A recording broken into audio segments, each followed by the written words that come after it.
some degree settled in my measures for carrying on the plantation, before my kind friend, the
kind friend, the captain of the ship that took me up at sea, went back. For the ship remained there, in providing his lading and preparing for his voyage, near 3 months. When telling him what little stock I had left behind me in England, he gave me this friendly and sincere advice. "Signor Ingalls," says he, for so he always called me, "if you will give me letters, and a procuration here in form to me, with orders to the person who has your money in London, to send your effects to Lisbon, to such persons as I direct, and in such goods as are proper for this country, I will bring you the produce of them, God willing, at my return. But since human affairs are all subject to changes and disasters, I would have you give orders for but £100 sterling, which you say is half your stock, and let the hazard be run for the first, so that if it comes safe, you may order the rest the same way, and if it miscarry, you may have the other half to have recourse to for your supply." This was so wholesome advice, and looked so friendly, that I could not but be convinced it was the best course I could take. So I accordingly prepared letters, of whom I left my money, and a procuration to the Portuguese captain, as he desired me. I wrote the English captain's widow a full account of all my adventures, my slavery, escape, and how I had met with the Portuguese captain at sea, the humanity of his behavior, and what condition I was now in, with all other necessary directions for my supply. And when this honest captain came to Lisbon, he found means, by some of the English merchants there, to send over, not the order only, but a full account of my story to a merchant at London, who represented it effectually to her. Whereupon she not only delivered the money, but out of her own pocket sent the Portuguese captain a very handsome present for his humanity and charity to me. The merchant in London, vesting his £100 in English goods, such as the captain had wrote for, sent them directly to him at Lisbon, and he brought them all safe to me at the Brazils, among which, without my direction, for I was too young in my business to think of them, he had taken care to have all sorts of tools, ironwork, and utensils necessary for my plantation, and which were of great use to me. When this cargo arrived, I thought my fortune made, for I was surprised with the joy of it, and my good steward, the captain, had laid out the £5, which my friend had sent him as a present for himself, to purchase and bring me over a servant, under bond for 6 years' service, and would not accept of any consideration, except a little tobacco, which I would have him accept, being of my own produce. Neither was this all.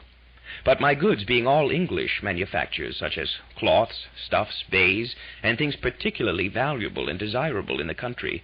I found means to sell them to a very great advantage,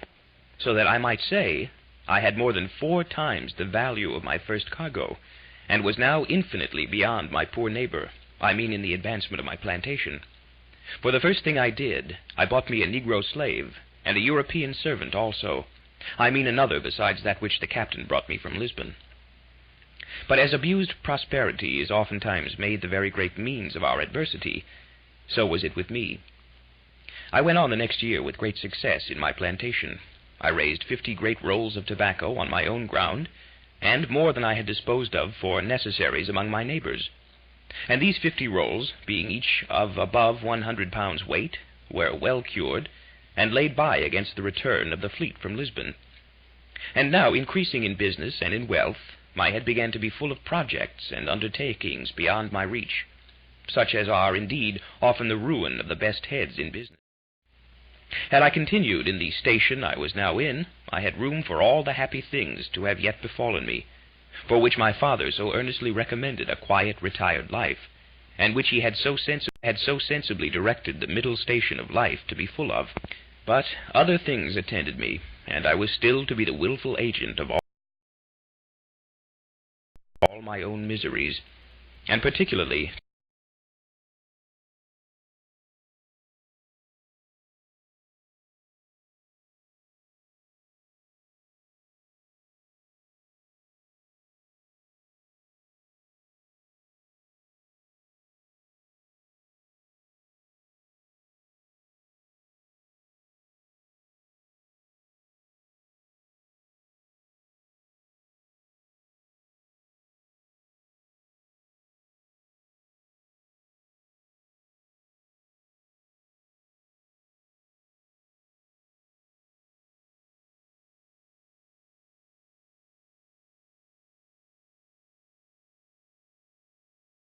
to increase my fault, and double the reflections upon myself,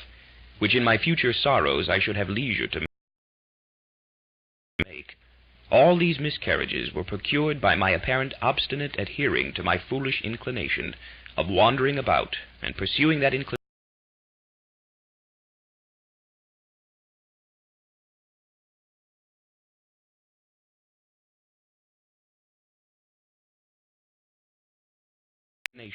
in contradiction to the clearest views of doing myself good in a fair and plain pursuit of these prospects. As I had once done thus in breaking away from my parents, so I could not be content now, but I must go and leave the happy view I had of becoming a rich and thriving man in my new plantation, only to pursue a rash and immoderate desire of rising faster than the nature of the thing admitted. And thus I cast myself down again into the deepest gulf of human misery that ever man fell into, or perhaps could be consistent with life and a state of health in the world. To come then, by just degrees, to the particulars of this part of my story. You may suppose that having now lived almost 4 years in the Brazils, and beginning to thrive and prosper